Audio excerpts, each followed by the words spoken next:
Hello, welcome to Driver's Seat and to the Hyundai i20. Now this is the second generation car, but the i20 was originally launched in 2008 and before then was preceded by the Getz. This model comes in three body styles, so you get a 3-door coupe, this 5-door hatch, or an active version which is a compact crossover with more rugged looks and an increase in ride height. So with the i20 there's 5 engines to choose from, 3 of which are petrols and kick off with a 1.2 litre. There's then a 1 litre and a 1.4 litre petrol if you're after an automatic, whilst on the diesel front there's a 1.1 litre and a 1.4. Whilst you get 6 trim levels: S, S Air, SE, Turbo Edition, Premium Nav and Premium SE Nav. Prices start from £11,605 and go up to £18,110. We're looking at the 1 litre turbo with the Turbo Edition pack, which is £13,200. This Turbo Edition comes with a decent amount of kit, so you get a 7-inch colour touchscreen infotainment system, which has got sat nav included. There's some nice chrome and piano black trim throughout, and it's quite a pleasant place to sit. The steering wheel is wrapped in leather, as is the gear knob. I've also got plenty of seat adjustments, so there's a pump lever to the side. I'll go quite low, and there's good headroom. There's then a second lever, which works on pressure for your backrest, but the seat's quite figure-hugging and comfortable. The steering wheel release has excellent tilt and reach adjustment, which is really good, so most people should be able to get very comfortable in here. Ahead of me I've got 2 clear simple dials for my speed and revs, and there's a 3.5-inch digital screen in between with my trip computer and fuel gauge. In the door there's a long, if not quite narrow, door bin, but that will take a smallish bottle of water. In between the seats is this anti-slip area with USB connectors, 2 cup holders between the seats, a little tray, and then a deeper tray for a bigger bottle behind. The glove box is well sized, so everything in here works pretty well.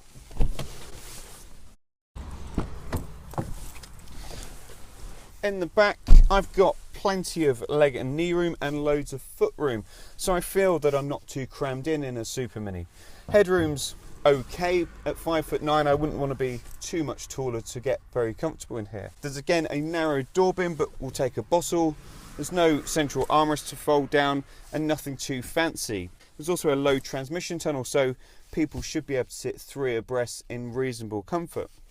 These seats fold down on a 60-40 split, and it's a pretty flat transition to the boot, although this does raise up a little. The boot opens here and has 326 litres of capacity, which is only 4 litres short of the spacious Fabius. That's very, very impressive. There's loads of room for my box to fly around, which is great, and the boot floor is adjustable, so it can be lowered should I wish. If not, leave it in the higher position, and I've got some very useful underfloor storage. There's a couple of bag hooks, and it all works very well with a big wide opening. So the 1 litre 3-cylinder petrol engine under the bonnet develops 99 brake horsepower and 127 pound-feet of torque. Now that's enough to get this from standstill to 60 miles an hour in 10.9 seconds. It doesn't feel that quick off the mark, but mid-range torque is really good. Peak torque ranges from 1500 RPM through to 4000, with peak power then taking over at 4000.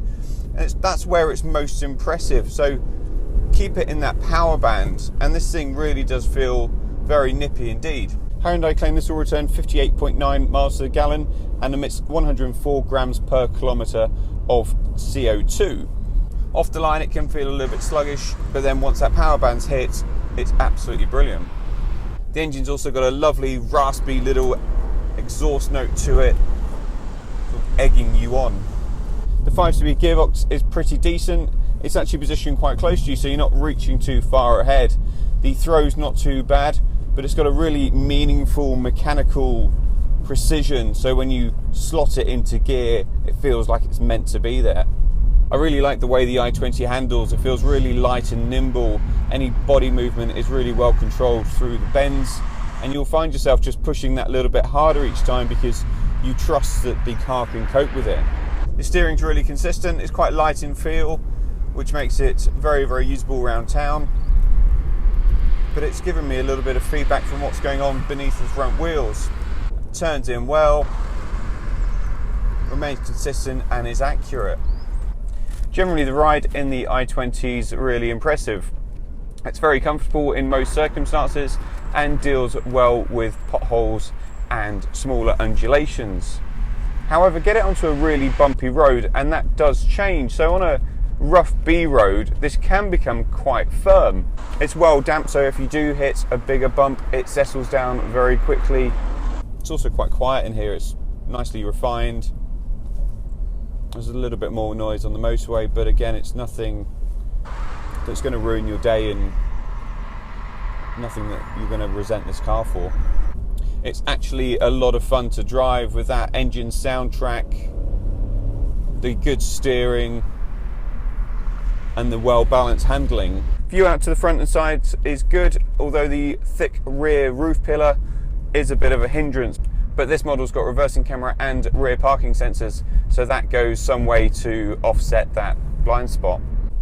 I do find the interior rather grown up, and I think that's the nicest way of saying it. It's a little bit dry, it's a little bit unimaginative. It's very pleasant and it's well made. It's got a Volkswagen feel to it. It's a little bit Polo in here, and you can see that Hyundai are sort of chasing that aspirational, well-made, sensible interior. But for me, they could have been a little bit more imaginative. Well, the i20 is really impressed. It's a terrific supermini. It's good to drive with entertaining handling and a perky, very interesting and fun engine. The ride's good over most roads and there's lots of space in here and plenty of kit. Okay, the interior could be a little bit more imaginative in design. But don't believe me, check out our reviews of its rivals on our channel and remember to subscribe for free, and in the comments section below let us know what you think of the i20.